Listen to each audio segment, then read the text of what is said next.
Life moves at 24 frames per second, but a photograph makes time stand still. It's the art of seeing what others overlook. The play of shadow, the raw emotion in a stranger's eyes, the architecture of a moment. At Vibrance Academy, we teach you to master the manual. From darkroom soul to digital precision, discover how to command light and capture the world's heartbeat. Vibrance Academy of Creative Arts Photography.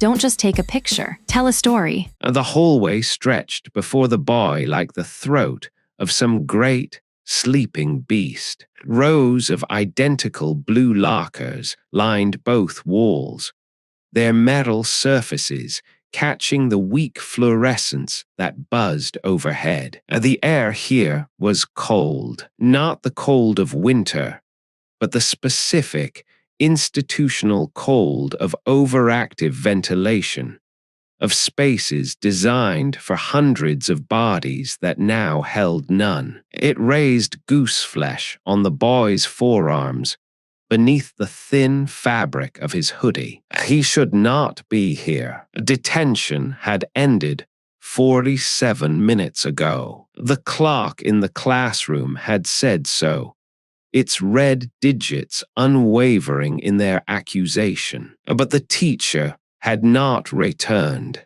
The teacher had simply stood, gathered papers, and walked through the door without a word, leaving the boy alone with the ticking of the second hand and the slow fade of daylight beyond the wire-reinforced windows. The boy had waited 10 minutes, 20. Then he had opened the classroom door and stepped into the corridor, expecting to find the janitor, a security guard, anyone. He found no one. Now he walked past the science wing, past the darkened glass of empty laboratories, where beakers sat on drying racks like crystal specimens awaiting examination. The rhythmic sound began somewhere ahead, a steady, measured impact. A thump, a pause, a thump.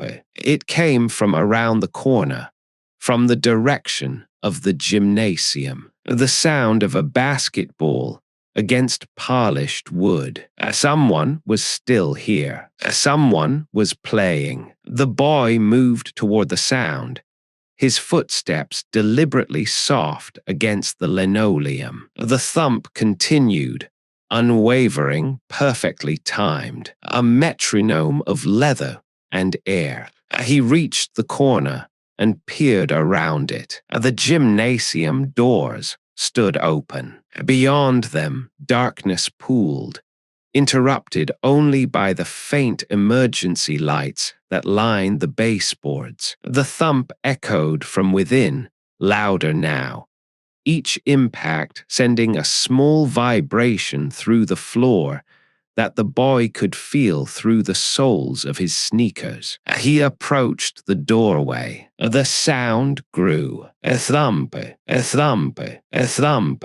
He stepped into the gymnasium. The vast space stretched into shadow. High windows allowed no moonlight. The bleachers were folded against the far wall, their metal frames catching dull gleams from the emergency strips. The court itself lay in near total darkness, its painted lines barely visible as faint white traces in the gloom. At the far end, beneath one of the hoops, a single figure moved. The boy could not make out features, only silhouette. The figure dribbled the ball with mechanical precision, each bounce sending that same thump echoing through the empty space. Up and down, up and down. The ball rose and fell in perfect rhythm, never deviating, never pausing. The figure did not look toward the door, did not acknowledge the boy's presence, simply continued the motion, an automaton in the dark. The boy stood at the edge of the court, his breath misting faintly in the cold air. The cold here was different, deeper, older. It seemed to emanate from the floor itself, rising through the polished wood like water through cracks in ice. The thump of the ball resonated in his chest, each impact a small pressure against his sternum. He took a step onto the court. The rubber of his sneaker squeaked against the wood, a sharp, incongruous sound that should have drawn attention. The figure did not stop. It did not turn. The ball continued its descent and ascent,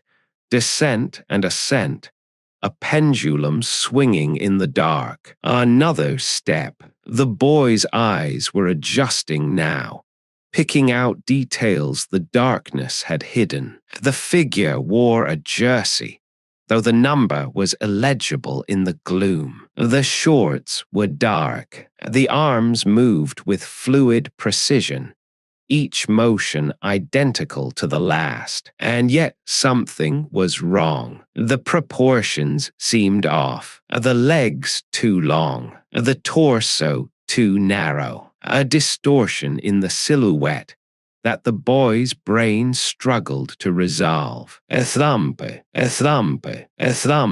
The boy stopped walking. His heart had begun to match the rhythm, each pulse synchronized with the impact of leather on wood. He tried to look away to break the connection, but his gaze remained fixed on the figure that still had not turned, the figure that continued its endless dribble beneath a hoop that should have been impossible to see in this light. The ball left the figure's hand and rose toward the basket. It arced through the darkness, a perfect parabola, and passed through the net with a sound like tearing paper. The figure caught it on the descent and began again. A thump.